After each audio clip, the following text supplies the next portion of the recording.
everybody, and welcome to the Spiritual Handyman Internet TV show. My name is Jason Antelek, and I am your host, and we are all about putting spiritual tools into the hands of the people that need them. Today, we are going to be talking to Marva Jolly, and she is a nutritionist, and she is not going to just talk about nutrition, but how it rounds out and is a foundation for all of the aspects of our life, not just spiritual growth, but in just our daily activities. Remind everybody that you can find us every Thursday, that we launch a brand new Spiritual Handyman Internet TV show episode at 10 a.m. Mountain Time on YouTube every Thursday. And then you can follow us on Instagram. You can find us on Facebook, also at thespiritualhandyman.com. That's where you can listen to the podcast if you like. If you prefer the audio only version, it's available on the website and also through Podbean. If you have interest in being a guest, or you would like to be a sponsor or donate to the show, you can also do that at thespiritualhandyman.com, and feel free to reach out through those channels, and I will get back to you as quickly as I can. So today, again, we are talking to Marva Jolly, who is a nutritionist, among other things that she does. So I will have her introduce herself. Marva, please let us know who you are, what you do, and what you're going to share with us today. Hey, Jason. Thanks so much for having me. I am a holistic nutritionist. I'm also an energy practitioner. I have training in healing touch as well as Reiki, and I work with clients one-on-one to help support their physical as well as emotional and energetic body through starting with food and working with their digestion, really kind of fine-tuning all of those pieces to help them feel better and have a higher energy vibration through their day. Awesome. Yeah. So the approach for you is where nutrition is really part of the foundation, right? It hits all aspects, but its level of importance in the way you deliver things is paramount. So share with us what your philosophy around that. Well, I think it's an important piece that we often forget, because we just look at food as a piece, just it's a part of our day. It just happens because we have to eat something, so we just put food in, and we don't really put a lot of thought into it, and we don't say, what is this going to actually do inside my body, and how is that going to help me get through my day in a better way?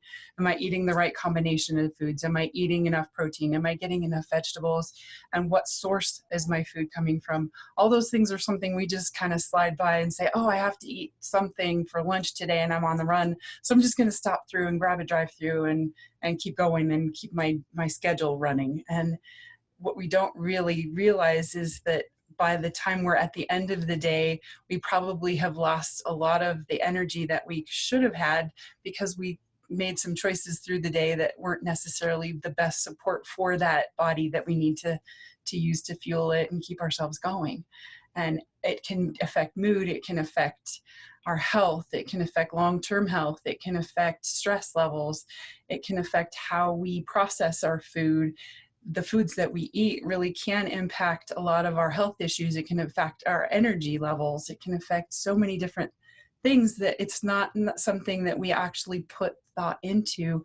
And our doctors generally say, only when you're having that big health issue, like you have a heart disease, maybe you should not eat so much of a certain food. Or it's very rare for somebody to come in and say, oh, have you thought about what you're eating today? Has that really brought anything different to your body and into your lifestyle? So it seems to be this thing that we just kind of brush through life, and we don't put a lot of attention and impact and realize what it can impact in our lives.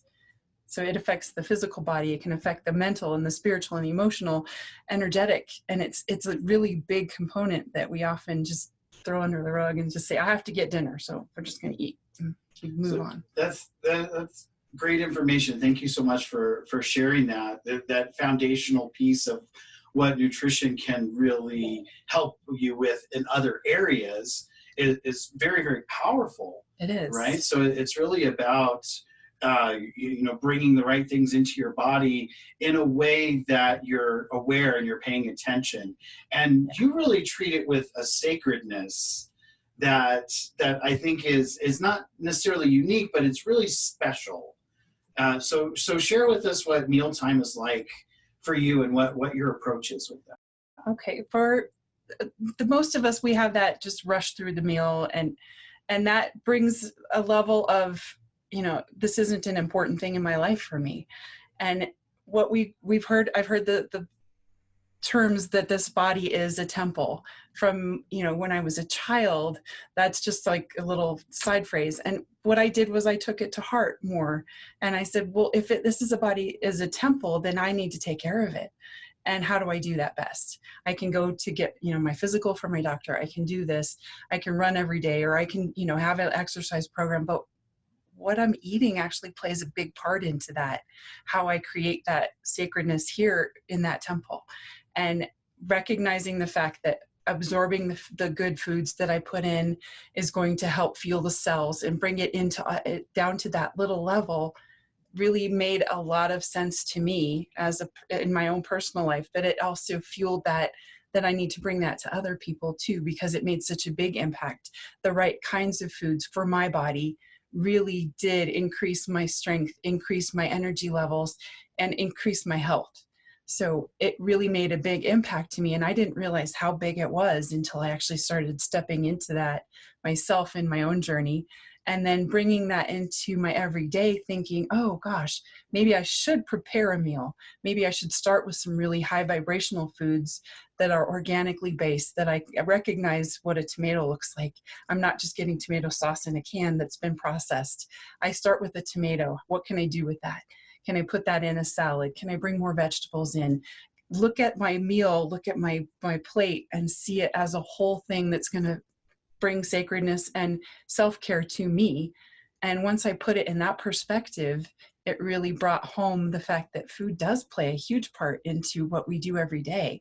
It's not just something that I put in my mouth, swallow, and go out, and do something else with, but it needs to be more of a practice, more of a, how do I approach this every day? I'm going to set my dinner plate. I'm going to make space at my table. I'm going to take 30 minutes and eat my lunch and really absorb the food and take the time to honor the fact that this food is going to go in and fuel the body that's going to fuel me for the next 4 hours. And how do I best take that in? Do I say thank you? Do I provide gratitude? Do I take the time to prepare it with love and with intention? All of those things come into play in how my body can absorb it best and how I mindfully approach my food. And helping my clients to see that is a really big, important piece. It's psychology. It brings in so many different aspects of the mental, the emotional, and how does it feel to prepare those meals? Do I get great joy from it? Is salad an adventure, or or is it just some green stuff that I'm going to throw on a plate? How do I think about it really does bring into a lot of what I do and how I approach that with some clients. And it makes an impact, I think, in every day is, how do I prepare that food? How do I bring that in, enhance it so that my body can actually benefit best from it, and my mind can benefit, and my energy field can actually vibrate at a higher level, so I can actually serve the people in my family, at work, wherever I go, the best. And so that I can bring the best of me into everything else that I do. And I think that starts with my refrigerator, how I open that door and make choices every morning and every evening. So it's an important piece to me.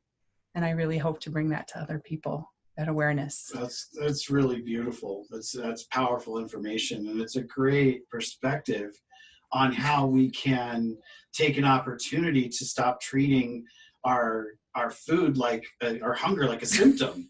Yes, right? Because we often do that, and okay, I'm hungry. Let me grab some fries, since I can just pull in here and get what I need, and treat this ailment of hunger that is in my way. Yes. When really what that hunger represents is an opportunity for us to honor ourselves. It is. And to treat ourselves really well and have that self-care. And that's something you really truly believe. I do. And I recognize that 200 years ago, we were hunter-gatherer, we were out, and it took a lot of effort for us to gather the protein and go get the vegetables and dig up the roots and get all of those things. It took the whole family to prepare a meal.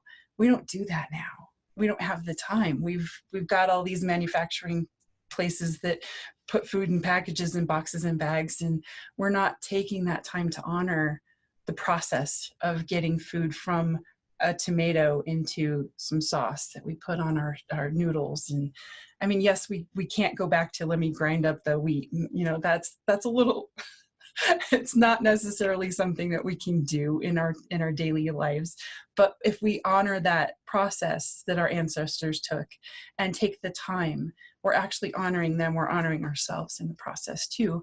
And we're bringing that spiritual nature back into what we're putting on our plates every day and putting into our bodies by taking a little extra time to make it something special. To say, I can take 15 minutes, chop up some vegetables, put them in a pan or put them on a plate, and actually have a beautiful salad, something that's bright, colorful, and beautiful to my eyes and tasty to my palate. And it really stimulates the digestive juices, but it also stimulates the comfort. It stimulates the fact that I'm taking that time, that I am creating a space for that food to really nourish me. And that's an important step that I think we've bypassed by just going through the drive-thru and getting my bag of whatever. Right. It becomes so easy that we've forgotten all of the steps to get from point A to point B. By having 30 minutes to prep your dinner, you're involving that you can take the whole family and say, hey, you chop this, I'll chop this, you stir that, we'll get all this stuff ready. And you're actually creating a space together. And we've forgotten some of those steps. Even if you just live alone, it's great. Have the dog, talking, whatever. It's creating that space in your kitchen and saying, I'm going to take the time because I'm special enough. I'm important enough. And my body is sacred enough that I need to do these things. I need to eat foods that are of a higher vibration. I need to go find real whole foods and actually eat them instead of something that came out of a box that I could put in the water and boil, or put in the microwave and nuke for 10 minutes. Because what am I doing? Well, who prepared that? I don't know. What did they put in there? I don't know. There's a lot of those question marks that we're just putting into the body. And it takes a lot of energy for us to process those chemicals and the preservatives that are in the foods that we're requiring extra energy. And the food isn't giving us the nutrients we need to do that. So we're filling ourselves up, but we're not getting what we really need out of it emotionally or for the body cells to actually work with. So, that you're very adamant about putting the right things in your body that are for you. Yes. Right? That there's not really a one size fits all when it comes to nutrition, which is why as a practitioner, you approach it as a whole body kind of thing, with all the energy bodies, the emotional, the spiritual. You bring it all into play. So at a physical level, how can we address some of the things that we're taking in? What are some signs? What are some ways to recognize what we're doing to ourselves? We have to start playing detective and really saying, what is my food doing after I've eaten it? How do I feel? How do I feel after I've eaten certain foods? Does it give me gas? Does it cause pain? Is it make me exhausted? Do I feel like I need a nap an hour later after I've eaten, which shouldn't take place? But we have to start really paying attention to how the physical body feels and recognizing that as a symptom. So it's important for us to play detective with ourselves and pay attention to when I ate such and such food, all of a sudden I feel like I got a headache, or I feel really bloaty or gassy, or I feel really tired, or I just don't feel good. So if we pay attention to those things and start playing detective a little bit more often and saying, oh, maybe that's not the right food for me, then what can I do to change that? And recognize those things instead of just going to take, a Tums or something to control acid. There's a reason your body's, that's a message from your body saying something's wrong. And if we can recognize it for what it is and move with that theory of I need to address this issue, then we can say, okay, how do we work with that? So when I work with a client, I say, what have you noticed about what you're eating and how it makes you feel? And I ask them to kind of map their food and say, what did I eat this and how did I feel? That's a big component next to I ate this for breakfast, I ate this for lunch, I ate this for dinner, and I had, cake for snack and this. But it's how did you feel after you ate the cake? How did you feel after you ate that hamburger and French fries? Did that cause you some upset? Did you get heartburn? Did you feel like you wanted to go throw up? Did you feel like it sat there as a lump in your gut? All those things are very important triggers and symptoms that we should pay attention to. But the drug companies have all come through and said, oh, we'll just take this pill. So this will make you better. But we've also lost our touch with ourselves, I think, a little bit more by assuming that those are natural and normal things that should be taking place, and they really shouldn't. So if we can teach people to have an awareness about their own body at a physical level, then that helps me move forward with them, and we can work towards getting them to better health. And another component of that is that, is there a certain food, or is there a time of day that they're not eating correctly? Do they have pain in a certain part of their gut? All of those things are signs and symptoms that we can look and work with based off of their food diary or whatever they notice in their detective work. And you really help people take an opportunity to do it in their own way at their own pace, because yes. the diet thing, you can pull the diet off the internet, but it doesn't necessarily work for a person. I've been on the paleo for 2 years and I still have this problem. Well, maybe paleo's not for you, right? Exactly. But your approach to it really fits the person. So help people understand why that matters, rather than just making this gigantic change all at once, right? Okay. We have to address things that are individual for each person, because I can blanket statement across and say, milk is bad for everybody, but it may not be. It doesn't work well for my body. It doesn't work well for certain bodies, but other people do just fine on milk. And then there's different components of milk that don't work for certain people. So it's investigating, figuring out what individual foods or patterns in their food eating that they're not working well with, and we can change. But it has to be on a very individual basis, because what works for me is not going to work for you. And what works for my body is a beautiful thing, and I have to honor that, and I have to do the same for each of my clients. I can't just do a one across the board and say this is the diet for everybody. No. that might be a short-term plan, but you're not going to find the good health that you're looking for in long term if you follow my diet or the ketogenic diet or the paleo diet, and then you keep finding holes in it. If you're not matching what your body is requiring and needing to operate at its best and most efficient, then you're going to not find that energy level that you're looking for. You're going to keep searching. So what I try to work with people is to help fine tune what works best for them. So yes, you might be able to eat cheese, but you can't drink milk, because there's a difference between the aged amounts of cheese and the fresh milk is completely different. So we need to build a plan that works with your health issues. We need to work with and build a plan that works with what you're willing to buy in on, because that's a huge component. Oh, Marva, I can't do that. Okay, then that's not going to be someplace we're going to go, because you have to be willing to step in and take charge of that, because I won't be sitting on your shoulder being the devil and the angel saying, good job. You can call me and ask for questions, but every day when you make a choice about what you're eating, that's your choice. And you have to say, is this going to be best for me?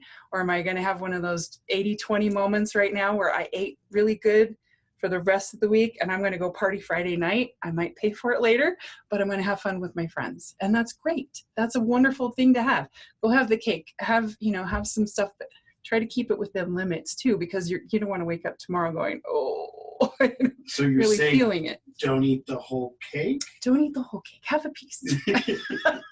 Don't deny yourself either, because that overlays some guilt onto where you're at. And what we need to do is work with food itself. Doesn't necessarily only compose of what's sitting on your plate. It also harkens back to, we associate a lot of things with food, smells, tastes, colors. It goes back to when grandma used to make food for us. It's comfort foods. I like this because when we went on vacation, we ate that. There's all those feelings and emotions that we tie to foods and flavors and scents. And we have to address those too. Is there something holding you back? Or is there some reason that you're not you're not willing to give up those donuts because my grandma used to make those, or that was our special treat with my grandma and I miss my grandma. So I need to work with you and have your honesty with my clients to say, okay, yeah, that is a food that I'm not sure I can give up because that reminds me of my grandma. So, or we can say, are you willing to work through that, some of those emotional ties that you have, and say, yeah, we're willing to let grandma go, but we can still hold on to grandma, and every once in a while have a donut instead of have one every day. You know, Right. it's working with each client on their level of willingness to move forward. And I can't force you into something and have you buy in and say, yeah, I'm ready to jump. And then have that realization of, no, I can't do that. So it's better to start in small steps with people and say, okay, let's try, you know, moving such and such food out of your diet for a week and see how you feel. And then if that becomes an important step and they say, wow, I do feel better now that that's not there, then we can move forward and get a little more success and have them start to feel better. And the better you feel, I know we're on the right track, and you know you're on the right track. So my clients are much more motivated to say, oh, Marva really took the time with me to individualize this and help me work through some of those issues that I might have had around getting those emotions under control and figuring out why it is that I used to like to eat this, or why can't I give this up, and really address it and say, let's give me a week and see what we can do with that, you know, and have them really try to step in. And I try to encourage them to step outside their comfort zone a little. We have to, but I don't want you diving off a cliff, because you're not going to succeed. No one can really succeed if they just drop everything they're eating and move into a whole new food genre. You're moving somebody out of something that has been a part of their everyday life for however many their years they're alive. And that's a really difficult thing to do. But it's an important step for them to start paying attention to those little details and the symptoms and the signs and say, oh, this might be something that is part of my foundation that's not working for me, and recognize where that's affecting their health long-term and in the short term. Like, oh, I had a really big stomach ache after I ate something, and I don't want to feel that way anymore. So that's a huge step for that recognition. And then we move forward into saying, how can we work around that? How can we get some better food in there? So it sometimes takes a process, but I really like to work one-on-one with people and bring that individuality to it, so that they really feel like they're a partner with me, instead of I'm just giving them a sheet that says, here, don't eat the following foods, and they go home and they try and it fails. It never gets there. And having worked with you previously, I was gung ho, like let's do it all, let's get it all figured out, let's just do it all at once. And while I thought I was in that kind of headspace, it really wasn't. I was ready to take a look and do some small things, but the bigger pieces I just wasn't ready for. And you honored that for me and supported me through that. But at the same time, it's I didn't get where I was overnight. Yes. Right. It takes a little bit of time. Yeah. For me, it took 35 years to recognize that what I was eating was leading me down a bad health path. And I was failing. My body started to break down. My body was not healthy anymore. And everybody's in the same path. And you can't change that overnight. That's not something that works. Poof, I'm going to be better in a week. No, it's not. This isn't a magic pill. It's developing something long-term that works best for you. Yes, you can deviate from the plan. Yes, you can go have your cake, have your ice cream, have your vacation where you really indulge in those wonderful foods, but then come back home and you get back onto your eating plan that works best for your body. And then you know you're going to feel better in the long term, instead of playing oh, here's the latest fad diet, yay, or I'm going to jump off the cliff tomorrow and really dive into something that's not going to work for me long term. So it's trying to help people recognize that the ketogenic diet works great for about 2 months and then we're done, or I can't eat like that, or I need to eat something better, and trying to help them develop what's going to work best for their body, and really individualize each person's approach. So that's an important component for me to work with people. That's fabulous. And it's a great approach. It takes a little longer than the 10 minutes that you normally get with your doctor. Right. It takes an hour and a half to walk through some of these things, or an hour to get through, and really kind of approach that from multiple angles, because we are seeing from the emotional and the mental And why is it that my body needs to work this way? I don't understand that. So I have to take some of the education and really help people understand that as well. So why does my digestive tract not like milk? What is it causing to have happen in there when I have pain? Or what is it causing when I feel tired and lethargic? And I need to explain those things to people so they really get a much better understanding of why they're feeling bad after they've eaten something. Right, and you actually take the time to back that up with articles and research, and if you don't have the answer, you take the time to provide that answer, to find it for yourself for future questions, and to provide it for the person as well. Here's a link, here's an article, here's a video. And I think that rounded approach really is a positive one. It's very, very supportive. Thank you. I enjoy helping people with the tools that they need. And if they're very involved in needing to have that information put, whether it's an article or website or a better explanation than I was able to give them in the hour and a half that we had, that's great. I'm happy to support that because I want them to make those choices and be informed about why they're choosing this food or why they're choosing not to eat something. Because after a while you just go, why am I doing that? I don't know. And if they can go back to that article and say, oh yeah, reread it, and it initializes that reasoning in them, they can say, yes, because this is better for my body. This is my sacred space I'm creating every day. And if I put that irritating food in there, I'm going to feel horrible. I get it now.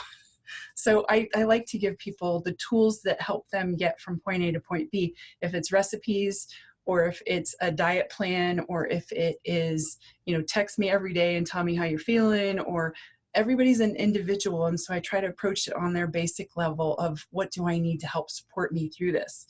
I can't obviously be there to make your choices every day, but I can try and give you the tools to help you support yourself. And in the end, you're the one you have to live with. And if you have reasons that are backing you up, and tools to help you move forward, like a recipe that you absolutely love and it brings in all of the healthy components that you're supposed to eat, then you're going to be much more apt to jump in and buy in and make those important steps to support your body and support your energy and get you healthy and strong in the end.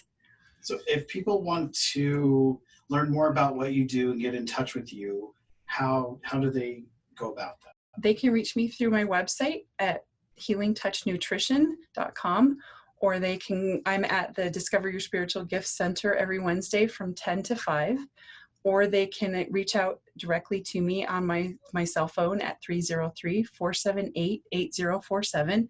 They can text or call. I'm happy to answer emails, questions, and we can do a free 10-minute chat and see if this working with me would be a good fit for them. I develop individualized nutrition plans. We can really work with energy as well as with nutrition to help fine tune and support your system. And I love working one-on-one with people to help them develop that long-term individual plan for them that is best for them.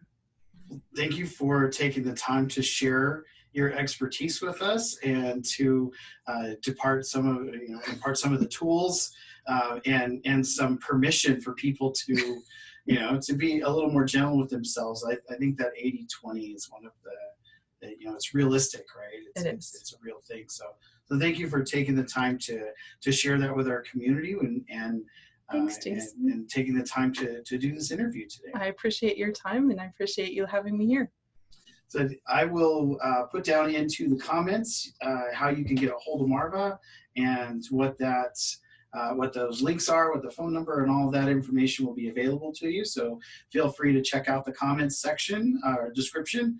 And please do comment, like, subscribe, share, get involved in the community. You can follow us here on YouTube, or you can do so on Instagram. Find us on Facebook, also at thespiritualhandyman.com, where we are putting spiritual tools into the hands that need them.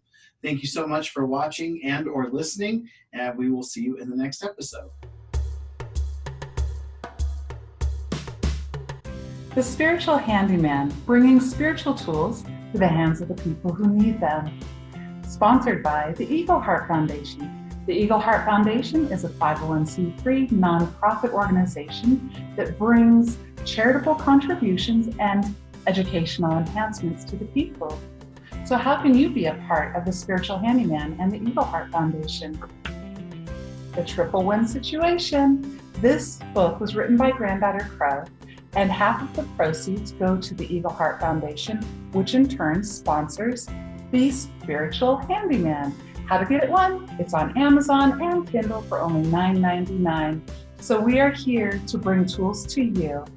Thank you so much, Spiritual Handyman. We believe in what you do.